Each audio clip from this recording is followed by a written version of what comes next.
En het is niet Gerard Sikkens die hier op de bok zit, en die zit in Spanje. Ja, die wenst allemaal succes en die denkt... Nee, maar het is van Lurven en dan gaan ze hier drukken de telefoon. Ja.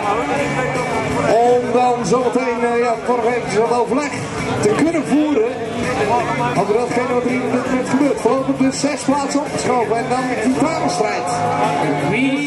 Who's for the red, who's for the green? Gaan wij met Mitas, All or Nothing, de achtervolging inzetten.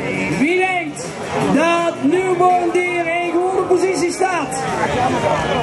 Wie denkt dat Mitas All or Nothing eroverheen kan? Kijk naar het bekje van Marokko op het scherm, jongens. Kijk eens even naar de leider van de baan. Die geconcentreerde blik, maar daar moet er recht voor. Voor een goede start is het halve werk. Bram rijdt op scherm, maar niet op maximaal scherm. Probeer het wel te houden, maar wat van de week niet gebruikt, jongens. Mitas All or Nothing.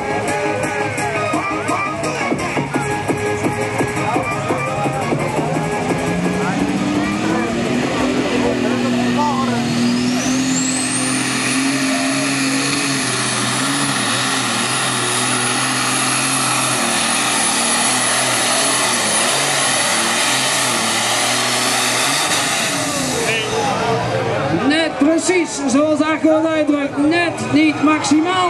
Maar goed, wel een mooie run. Een mooie prestatie, maar niet in de buurt van de vlak van de leider.